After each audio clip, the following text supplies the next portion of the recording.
G'day guys, welcome back to the Fon Supercoach YouTube channel. Today we are going to be reviewing round 2, discussing all the carnage that happened, looking into some games, and then discussing some trades, captain's options, that sort of stuff at the end of the video. So for me, I scored 1802, which I thought was going to be very poor because I was watching the last game of the round from behind the couch, but apparently it wasn't that bad. So I've moved up 16,000 ranks. If the trend continues by round 5, I'll be back in the hunt. So that'd be nice. But yeah, scored 1802. I can't remember if I've had a lower score than this in a long... I can't remember if I ever have, to be honest. So yeah, this is what happened. The rank goes up, the carnage goes up, like the number of trades goes down. I have to boost this week, to be honest. I've got 3 injuries plus 2 mid prices that are absolutely killing me. 3 really. So yeah, I don't know. I'm in a world of pain at the moment, and I needed a week off of the carnage so I could fix the issues that I did have. But unfortunately, I get 3 more injuries that everyone got, to be fair. But it has compounded my issues a lot more. So just as a whole for the round, I got the ruck situation wrong. I'm openly admitting that. I would have much rather start one of these big ruckmen over a midfielder or a defender that they're obviously not going as well as the rucks are. So that's my bad. I think the thing that I missed was that the hit out to advantage rate appears to be a lot higher. So even though the contests are down, when the rucks are getting to the contests, the teams are setting up in a more spread out way. That's particularly relevant for the centre bouncers. But obviously for someone like Cherry, it doesn't matter as much. To be fair, I think Cherry scores 200 on Matt Flynn this weekend, regardless of what happens with the rules. They could have made a rule.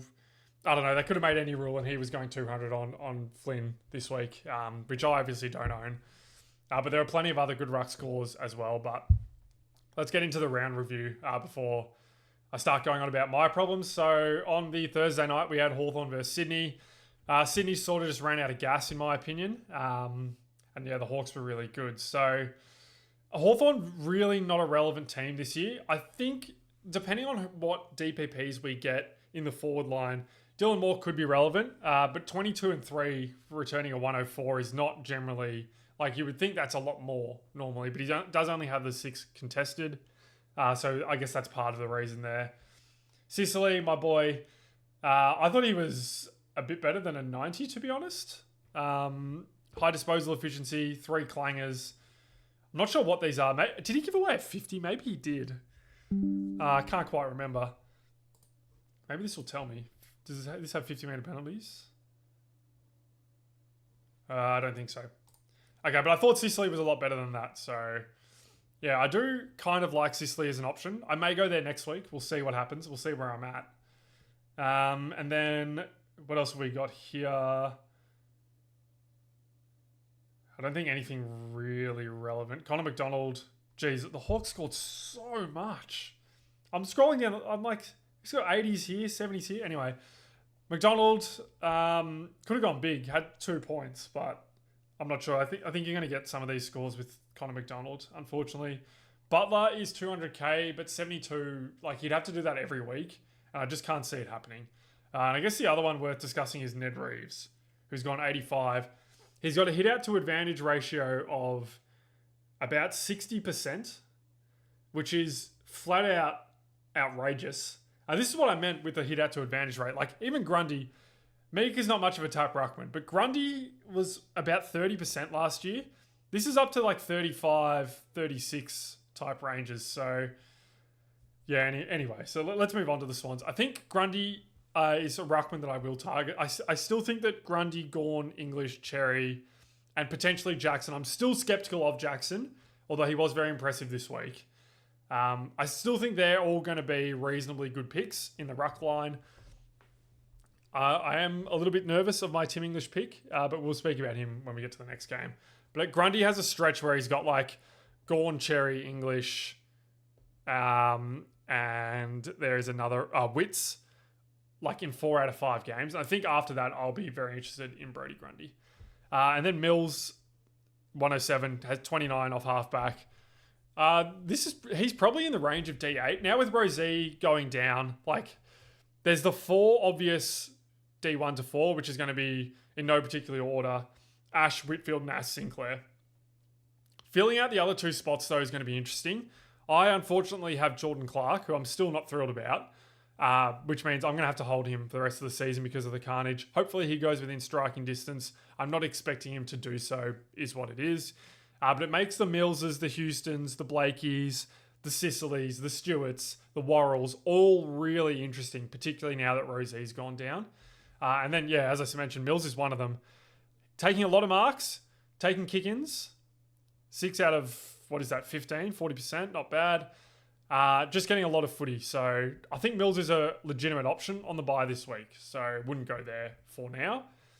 And then Chad Warner with Goulden going down is potentially another one to look at. But I think, like, as you can see, 7 clangers. Chad can be a very frustrating own. And I've got enough of those. So, yeah, not into Chad. I guess like McInerney as a forward pod, but I would prefer to go elsewhere. Sarong with the 48 just had a heap of clangers. Like, clangers in bad parts of the game. I still think he's playing pretty well. No risk of being dropped, but yeah, just too many clangers, unfortunately. And Roses is the other relevant rookie here. Was on, 40 at quarter time? Oh no, 23. Never mind. But yeah, then just stopped. So that's what you get with small forwards. Roses looks really good when he's involved, but struggles to stay involved, unfortunately. So yeah, let's move on to the game of the round, in my opinion, which was the Crows versus the Dogs in Adelaide. Oscar Baker from the boundary to seal it was unbelievable stuff. And yeah, just an interesting game all up. Laird is listed as 1 to 2 weeks, so if you have Laird, that's going to be pretty tough. You could hold for 1 to 2, but defense is a little bit diabolical this round. If you've got like Selwood, Jakes, Sarong, and potentially Laird missing, so that's no good. Libba also has a hammy strain, low grade, I believe, which makes Richards interesting. We'll talk about the Dogs soon, but let's start with the Crows. So Worrell, I'm still not sure if he is legit. Really high disposal efficiency, really high marks, really high disposals. Just haven't seen that throughout his career. Not suggesting it's not there. But as I said, with Rosie going down, I think this guy's much more interesting. He's a little bit more expensive than Houston, who I do prefer, as he has the history and is just getting fed the footy, like in aggressive spots as well. There are concerns with Houston as well, but anyway, I don't mind Worrell at all. And I may still go there. I've got decisions to make this week. But as you can see, the Crows, like Butts had 12 marks, Murray 10, Laird 9. Where's Miller? 8 for Miller. Like, their game plan is a little bit weird, where I think they need to, the average speed of their ball movement and their aggressiveness needs to pick up a touch, which should, in theory, limit the defensive players getting marks. We will see. And then Dawson, my man, who I brought in, the 119 fantasy for the 103 Supercoach is absolutely diabolical. But this is what you get from Dawson. Unfortunately, he had the 3 clangers. So there's 3 reasons that Dawson is a frustrating own, and I had forgotten most of these when I traded him in. Number 1 is particularly Peatling, but Berry as well. They just don't handball the ball. They just get it and jam it on the boot. And it's in a lot of circumstances where Dawson is wide open because Berry or Peatling have beaten their man and then drawn Dawson's man. But instead of giving the handball so Dawson can kick inside forward 50, they just chuck it on the boot, which does my head in. The second thing is Nick's just throwing him forward for random parts of the game. I know the CBAs were still high, but there were critical parts of the game where I would have liked him a little bit more in the middle. Now, he did play a lot of the fourth quarter. I don't know what they're doing with his TOG, because I would have guessed his TOG was higher than that, given he played all by the last minute and a half of the fourth quarter. But anyway, and then number 3 is what I'm going to call soccer roulette, where the guy just kicks the ball 3 meters forward off the ground, and sometimes it's a clanger and sometimes it's not. So yeah, I don't know. It's super frustrating. Hopefully he cleans that part of his game up, because I just don't think it's necessary and doesn't really benefit. But it doesn't really hurt either. It doesn't hurt the Crows. So Yeah, I don't know. It's a tough one. But I still think Dawson will be okay for the run home. It's going to be a tag this week, which I don't love. But I don't know. Maybe he can tackle up a storm at GMHBA Stadium. We will see. Chase Jones, the rookie, going 86 is very nice. Cal Archie has a bad hamstring strain. I don't know what that means for Jones and Cook because Archie was playing like a lot of wing, but also a lot of half forward, whereas Cook hasn't really played that much at all. I can't remember who went out for Jones. Jones was a late in. I'm trying to think. I think it was Bond. So Jones was playing like half back. I don't know if we get Jones, but he's interesting if he's selected again this week for next week because he's only played the one game.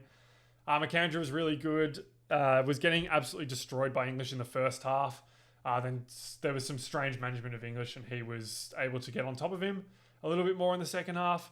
Rankin came back, looked nice. Some poor disposal efficiency, didn't get a heap of the ball, but first came back, bit of a hamstring issue as well in the preseason, so wasn't dreadful by any means. Laird got injured in the second quarter, I want to say. There was some concerns with Worrell as well, but he appears to be all right. And then Cook, this is another good matchup for Cook. This is why I'm really skeptical of going to Cook myself. Obviously, I have a Petrarca injury to deal with, but I'm not convinced that I need to get Cook this week over some of the options in the rookie spots next week. We'll talk about Watkins later as well. I have a feeling Watkins is going to be a little bit better than Cook. But yeah, also, if you are trading in Cook, beware. GMHBA this week against the Cats is like the worst matchup for wingers and halfbacks. So this is like potentially scary. I don't know how good your stomach's going to be. If you're going to flick him after a 40 or a 35, don't even go there. I think like it's a high possibility of happening. And then Millera, if you went there, pretty disappointing. Just did not get as much footy as he has generally. So I'm not sure if that was some attention from the Dogs. I don't think it was. But Millera can do this every now and then. And then Rochelle had 9 clangers. So if you had him, that'd be frustrating. Okay in fantasy though. So fantasy players stay winning, I guess. And then onto the Dogs. So Bont was excellent. No surprise there. 141. He was terrific. Fraser was also amazing, but I don't think Fraser will be highly owned based on the role not being too good. And then Tim English was on 82 at halftime. And I was like, yes, here we go. I'm on for a big one. And then he just fell asleep. He was off the ground for like the first 12 minutes of the that was not game clock, like 8 minutes of game clock in the third quarter. No idea what happened there. But it pretty much crueled his scoring, which was very frustrating. So yeah, this could have been a 140, but here we are. So it is what it is. I don't think McAndrew's that hard of a matchup. He is good in the hitouts, but the rucks that get around the ground can do some damage to him. And then Richards was quietish again, really looking at this guy off his bye and potentially the week after as a mid-upgrade. As I said, I've been big on Ed Richards the whole preseason. Nothing has changed based on these first couple of games. Jakes nearly got assassinated by... who was it? Someone took his head off pretty much, but he was fine. He stayed. Really good player. I think the Dogs' defense has really improved because Jakes, Butterick, and Selwood can all actually defend, and they can all use the ball reasonably well. 2 problems that the Dogs had. Defenders couldn't defend, and ball use out of D50. They pushed Bramble up the ground, and he was a big problem with that. And Dale hasn't got a heap of footy yet. He's been a little bit underdone. He's another interesting option for those D5 or D6 types. But yeah, Jakes and Selwood were really good. I was considering flipping Selwood, but with the Carnage, I won't be doing that. And then Butterick, 67 in a good matchup, so not really ideal. Probably have to hold him for another couple of games, though, because of the state of my Supercoach side. And then I think Hines is a rookie, but I don't think many would have Hines. All right, Tigers versus Suns. I thought I would be having to watch this game from behind the couch because I'm not a Noah Anderson owner, but Anderson was very quiet, which was a huge win for me. So a bit of carnage from this game. Nankervis and Tom Lynch both doing hamstrings. Tom Lynch, they'll have a replacement for. I don't know what the hell they're going to do in the ruck. Luke Jackson next week. He's probably going to go nuclear on this Richmond side, which is terrible in the midfield and going to be terrible in the ruck. So That's going to be another scary non-own for me. But there's been a few of those this year, and it's kind of doing my head in. But yeah, I'm half expecting it to be like Miller goes into the ruck and they bring in Gibcus or something like that.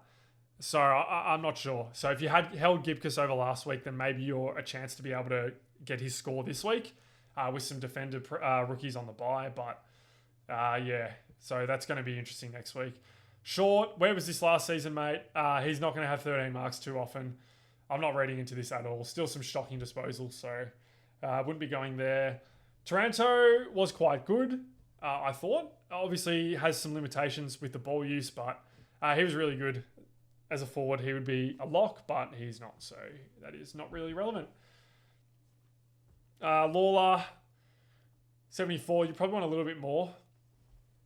The mid-clock is deceptive. Like the CBAs are really low this game, actually. The CBAs were higher last week, but he's spending a lot of time forward. The one that I'm really interested in is Lafau, who is doing ruck relief and is also like a key forward for Richmond. He's 150-ish K. He made a lot of money last year or the year before, and he was quite good. I really like what I see from Lafau. Has a crack, tackles. I think he's a really good addition to this Richmond side. And obviously with Lynch and Nank going down, he's not going to be going anywhere. So I think I actually prefer this to Cook, as crazy as that may sound. Obviously wouldn't go early, but if you're in the position where it may be worth holding Petrarca, I think there's a reason to do so here with Lafau. And then Grill just didn't get any ball, which was what it was. It was really quiet at the start of the game as well, when the game was a little bit more interesting. So, yeah, is what it is. I still think he'll make his money. It's just a little bit of a hiccup. And then on the Gold Coast side, a lot of marks in this game. Ewan was terrific, not Supercoach relevant, just a cracking player. Took, I think, is on track for forward DPP. Massive watch on that. He's probably F2 or 3. No, probably F3 if he gets that. So massive watch there. Joel Jeffrey started the season really well. Brave man to go there. And as I said, Anderson was quite quiet. Just didn't look that interested. You never trade this. He's still going to be a top 8 mid probably. But you would have liked a bit of a fill up here in a simpler matchup. Petrarca hamstring. He was going really well before this as well. Super unlucky. I reckon he hasn't had a hamstring injury in a soft tissue injury in 5 years. So yeah, that's pretty tough. Looks like it's going to be 4 to 6 based on reports. So definitely a trade. If not this week, next. Maybe if you held this week, you could consider holding the whole way through. It's not something I want to do. So I'm going to look to move him on. But he was terrific when he was on the ground. And then Rogers is 190k, I think. Rookie probably wouldn't go there. And yeah, Leo Lombard probably a risk of being dropped, although he does do the defensive stuff pretty well. Just has some absolutely heroic moments offensively and some shocking clangers. So yeah, hopefully. So Humphrey got a 2-match suspension. They are challenging. Generally, it doesn't go from 2 to 0. So hopefully Lombard gets another game to prove himself in the side before being dropped, because I think he's at risk of that. All right, Giants versus the Saints. Would have been a nervy watch if you're a Saints supporter, but they got over the line in the end. Lockie Ash. This is so the year Luke Ryan was D1, I faded for the entire season because I just didn't view the amount of ball use that Ryan was getting as improving Fremantle's chances of winning.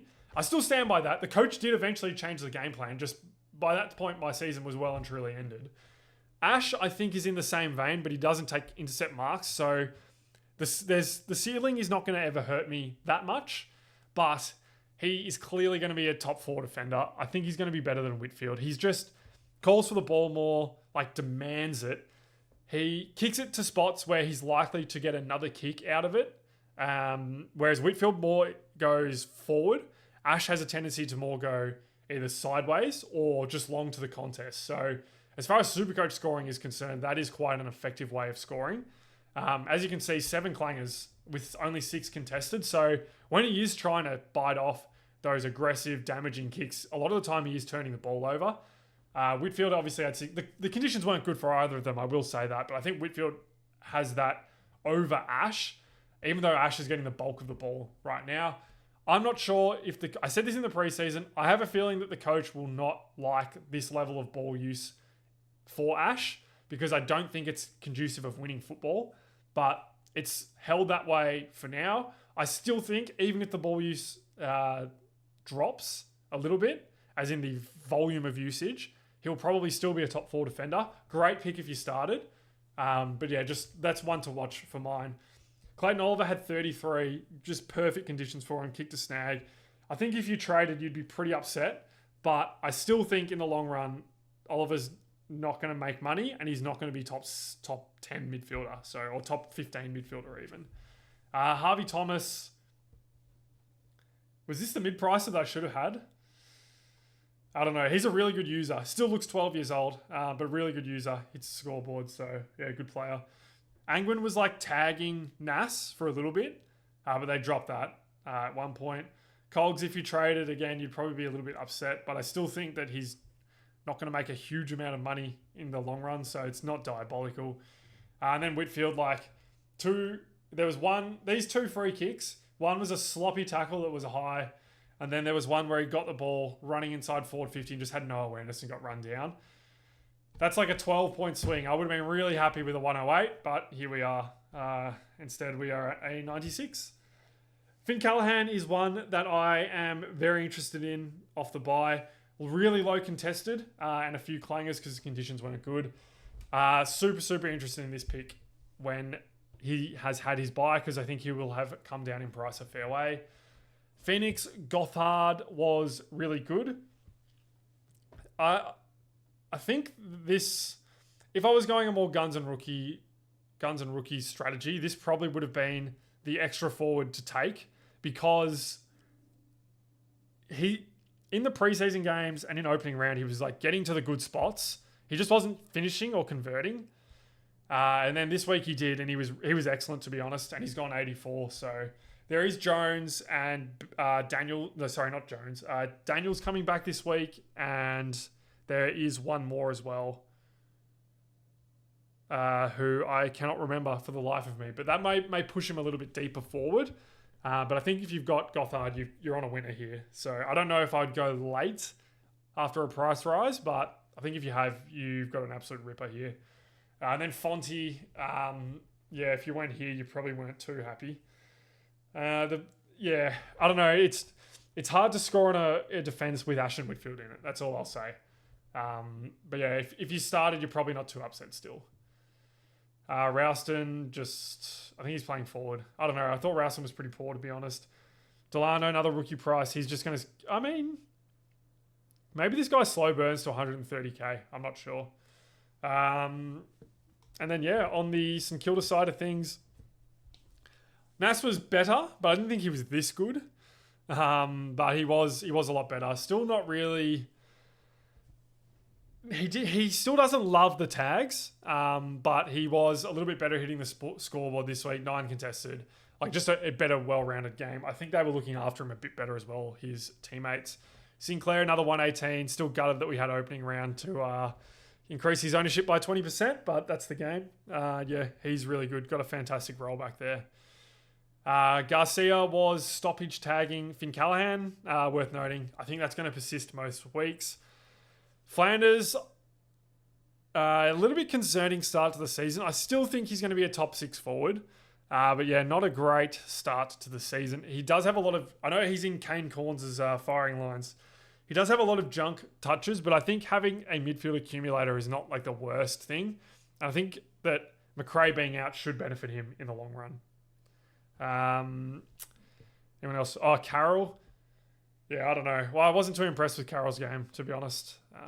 And then Filippo, 42. 57 Tog. I did think he was a lot better this game, though. So hopefully when that Tog starts getting back up towards the 70s, he's at least giving us 60s and then making cash as a rookie price player. Not going to be... I don't think he's going to score 80s, but I don't know. We'll see. All right, Dockers and Demons. My mob just can't defend. So, yeah, Fremantle were far too good for us.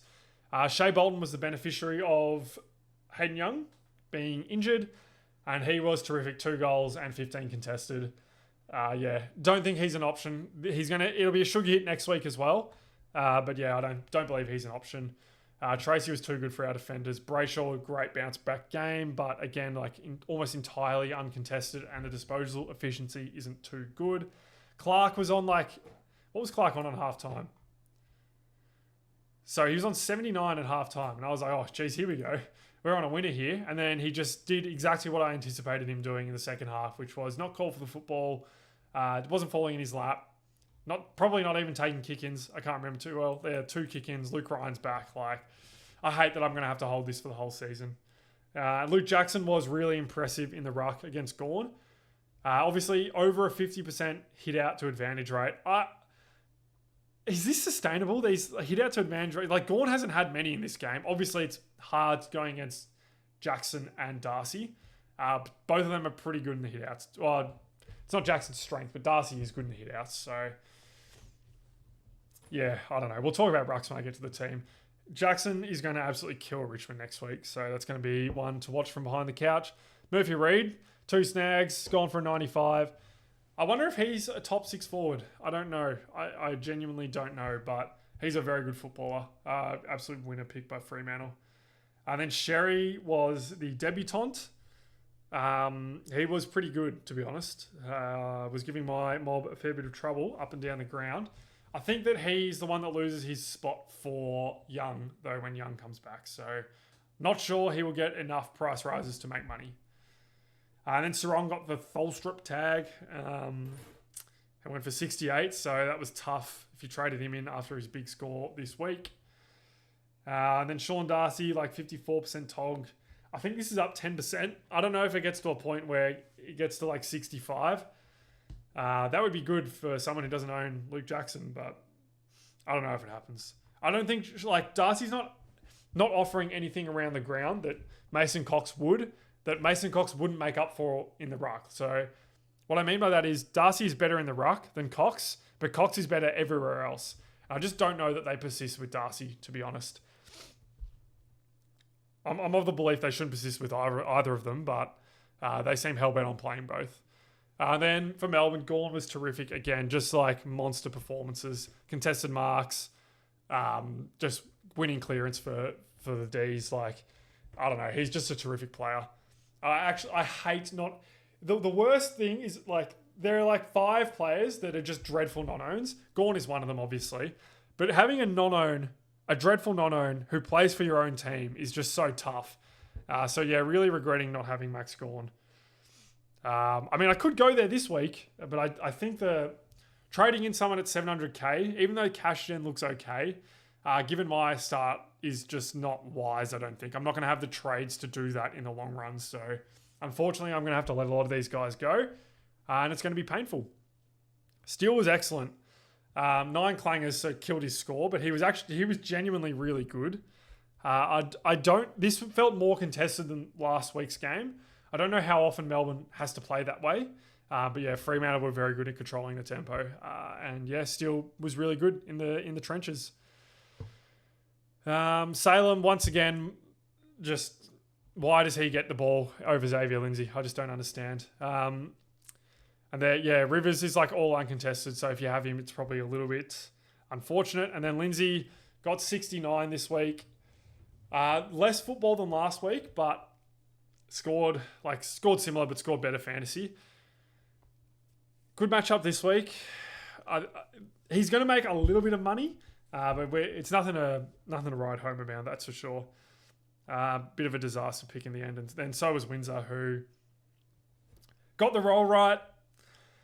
The role is so good. The role is 52% CBAs, which is probably a touch lower than it was last week. But he's just the good midfielders are just killing him around the contests. And he's just not getting the ball from marks around the ground.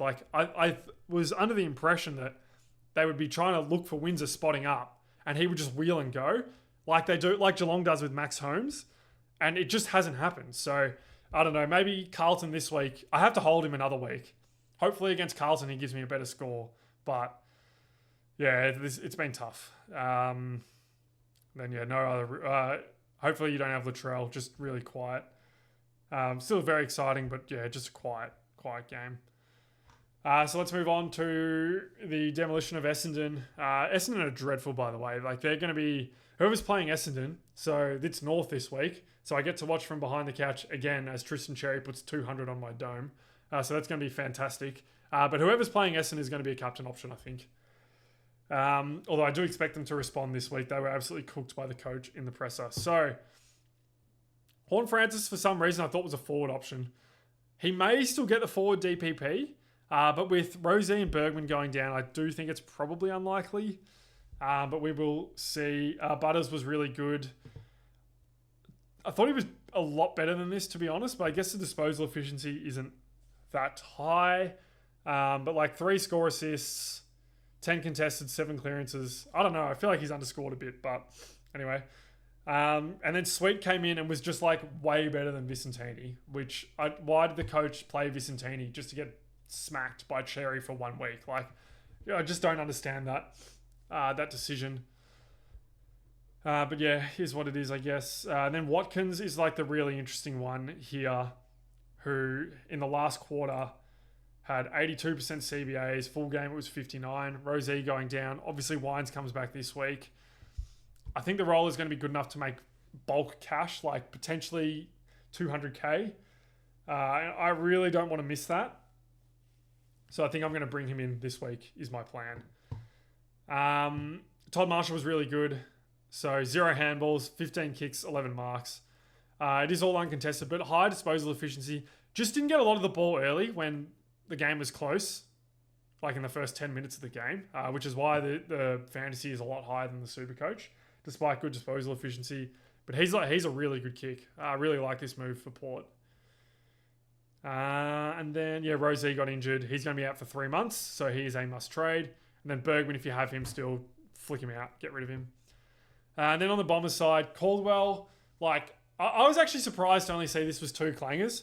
He had so many moments in the game where he just like fumbled the ball. He had a handball where he literally missed his hand. Like, he was just really poor, I thought. So pretty good to get a 116 out of this. He's clearly capable of scoring, as you can see. Like, 9 contested, 6 tackles, not many marks this week, but still got 27. Like, I think he's going to be a good pick still. I don't know if he's going to be in striking distance of like the top 12 mids, but he will still make money at the very least early. Then Merritt was fine, just like didn't get a heap of the ball. I don't know, like the forwards he's kicking to aren't competing that well. Like, there's no pressure. Like, they're a mess at the moment, the Bombers. But if you had Roberts, you'd be a lot happier this week. Much higher TOG. The TOG's up here. 88%. Why was this 50-something last week? No one will ever know. Whose TOG got killed this week? Oh, I guess Sharp and Redmond got injured. Interesting. Okay. Yeah. So yeah, you'd be happy if you were an owner here. Parrish, I don't know. Parrish can't move, to be honest. Like, he runs very badly. Still good in the clinches, but the disposal efficiency is quite bad. I think they have to persist with him. I presume he'll be better this week. But yeah, I don't think he is going to be the smash pick that we thought he would be. And then Blackiston, I don't know. He just gives up too many free kicks. I think is probably the easiest way of describing him. I think Newen and Kondo Giannis are not going to make enough money based on their price points. LH Car, same. So let's... Oh, Sharp. Yeah, Sharp injured on 14. But I think this guy was a trade anyway. Like, the role was dreadful. The TOG was dreadful. Like, yeah, I don't know. Hopefully he's not too injured, but I think he's a trade anyway. And then last but not least, we have the Eagles versus North.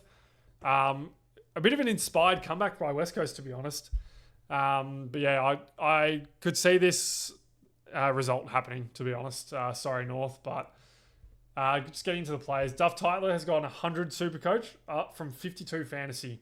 So absolutely not sustainable. Key forward playing in probably still the worst team in the league. I don't know. Essendon are pretty bad at the moment. Sorry, Richmond. But yeah, I'm willing to let this go. Like, it could be 40-40 the next 2 weeks and the cash gen is dead. So very happy to let this go. Dev Robertson might be a premium on 43% CBAs in the forward line. So that's a huge win for us. Milan Murdoch, this guy's just a good footballer. He's just a really good footballer. I went early on him and got rewarded, so that was fantastic. Tackles up a storm, hits the scoreboard, high contested, just what you love to see. Tim Kelly, I don't know if he is going to be a premium in the forward line, but he was quite good as well, I thought. So, yeah, he was terrific. Dersman was really good as well, like clearly highly skilled. Still think the role isn't that good. Like it's like a lot of wing half forward still. So I'm going to bet with the role and fade. But if you started, you'd be wrapped with that score. Then McCarthy's gone back to half back. They need the ball use back there.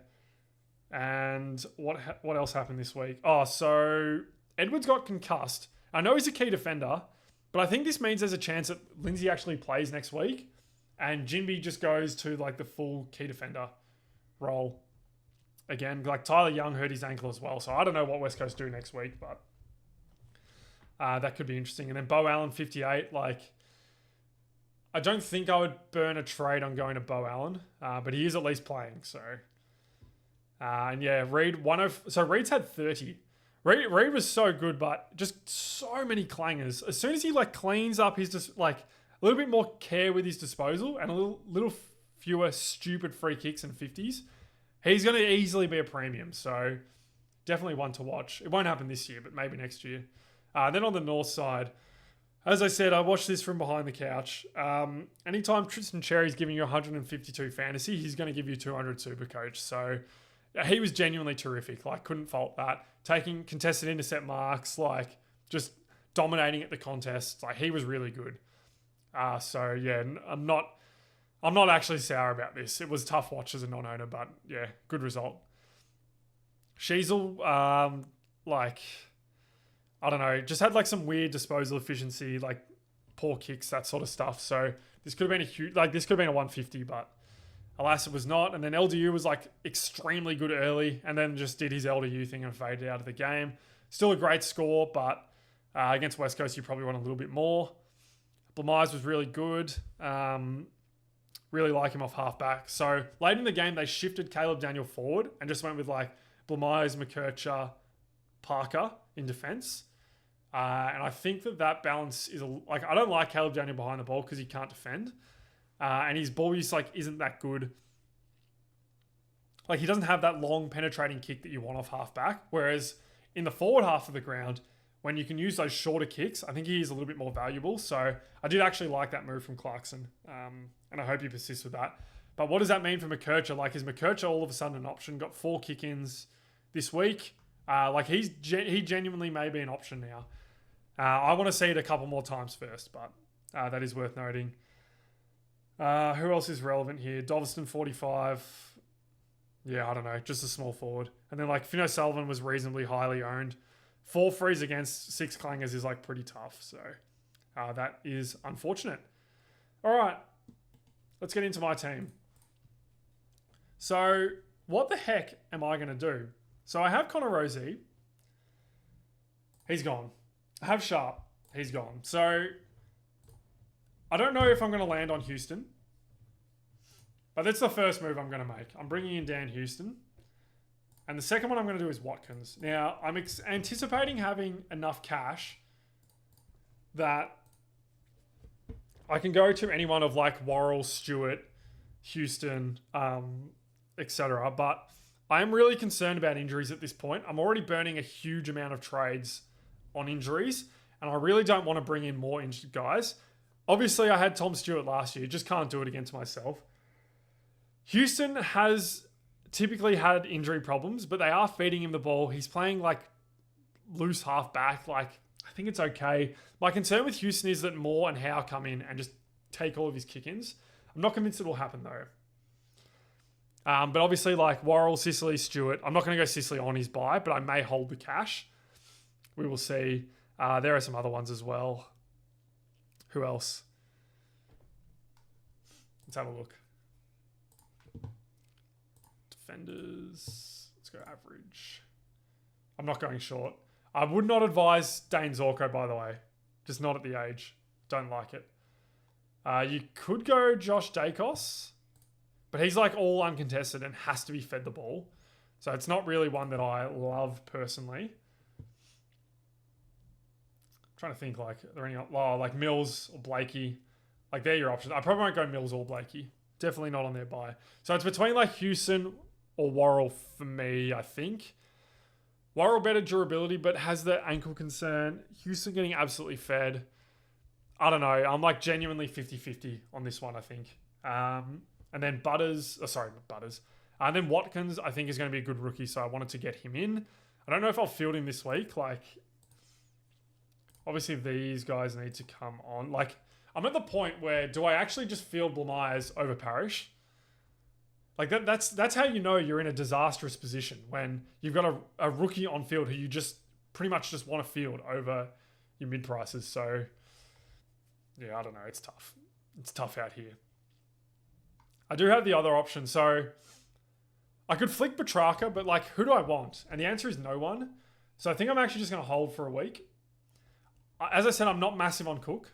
The question is, do I just flick one of Windsor or Lindsay this week and just take a premium?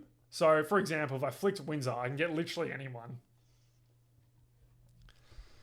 I can get a ruck. I can get Max Holmes, who I'm huge on. I don't like any of the forwards, as mentioned. I don't love any of the other defenders right now. I mean, I could go Worrell as well. But I do still want Nas and Ash at some point. Nas is coming down as well, so I just want to keep that slot open. This is why I hate having Jordan Clark, to be honest. I've learned so much this year already that I'm going to take into next year. So it could be Windsor or Lindsay that makes way this week. This should be a good game against Carlton for both of them. But I probably just play the break-even game and say, look, I think Windsor has to go. So let's start with this. I'm going to start with Max Holmes. It's either going to be Holmes or Luke Jackson, I think, for me.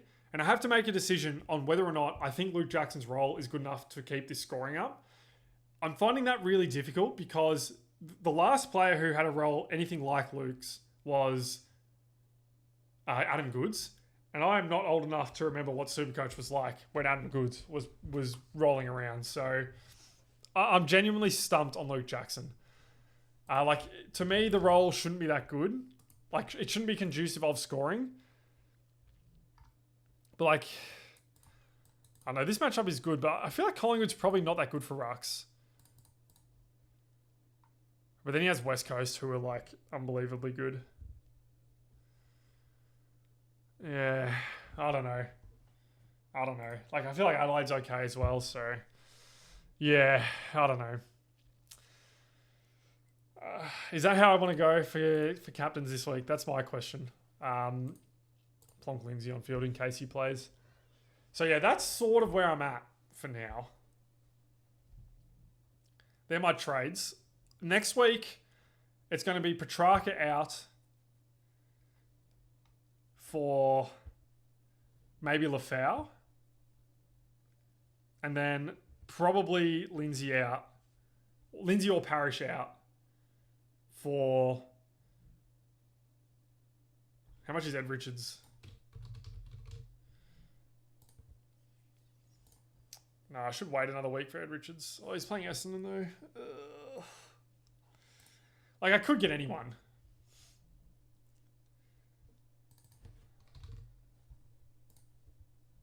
Break even only 127. This matchup's tough though. I'm not sure. I don't want to hedge too heavily into midfielders, to be honest, because they always come down. And the difference between like D5 and D like 10 or 12 is generally not that bad. It's more about the run they go on at the end of the season. Obviously, I'm going to need Bont. And I think I'm going to need Finn Callahan, which would give me 6. So then I've got 2 slots to play with. I do really like Holmes as well, so... Nah, actually... Let's do that. I'm always fielding Bruin. I don't know. So I think that's how I'm going to line up this week. Captains and vice captains. Let's see what I want to do. Yeah, that's not surprising. I wouldn't recommend going Ash 1 week before his bye, to be honest. And then Philippi, I still think you should hold. I think he'll make money. The Lombardi could maybe flick. And yeah, obviously I'm going to have to hold Petrarca for this week. I just really don't like the forward options. But if you look at the rookies over the next couple of weeks, where are we? Less than 3 matches. Let's do this. Not going Rogers. I've decided to fade Cook, Sharp, Allen. So we've got Chase Jones, who's got an 86 in the system. Let's see how he goes this week. And then Lafau with a 72, who's made money before.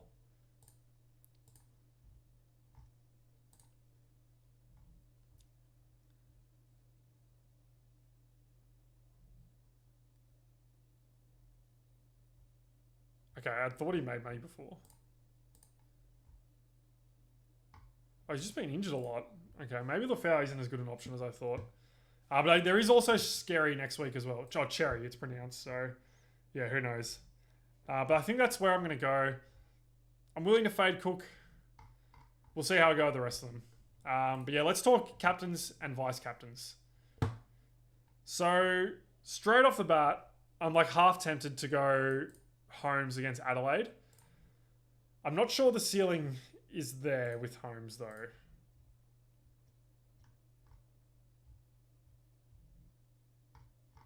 This is Tanner Bruin. Sorry. Okay, season stats 2025. Went 147 on them last year. 154, 152. A lot of good GMHBA games. Some really good GMHBA. Okay. So Holmes is an option. Toby Bedford. Oh, that's the other guy who's going to be back this week. Toby Bedford for the Giants. But he's a chance to come back and tag Dacos right off the bat. I think Dacos will still be okay, but I wouldn't be putting the VC or C there. Probably won't go Sinclair against Brisbane, but it's genuinely not a bad option. If you have Luke Jackson, you've got to have the VC on Luke Jackson, I think. And then this game, like Cherry, if you've got Jackson and Cherry, that's the easiest VCC you'll ever have. So that's what I would recommend. I think Sheasel is like a reasonable option here as well. Particularly, I think both of these teams will look to respond a little bit this week, coming off bad losses. Butters is having the captaincy, no doubts about it. And then probably no one in this game. So what am I going to do? I think I'm going Holmes into Butters. So it's either going to be Holmes or Sheasel into Butters.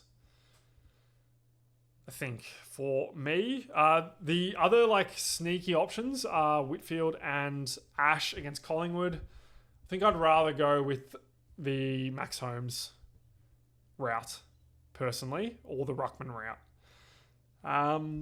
So yeah, that's how I'm lining up this week. Let me know how you went last week in the comments. Hopefully your team's in a little bit better position than mine is. So yeah, I guess I should speak about targets. So obviously I'm going to need at least one more Ruckman. The first one I'm sort of looking at is Grundy, because there appears to be an avenue to get him in, which is... Oh, he's...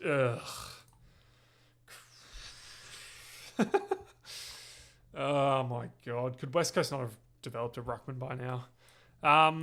So Wits...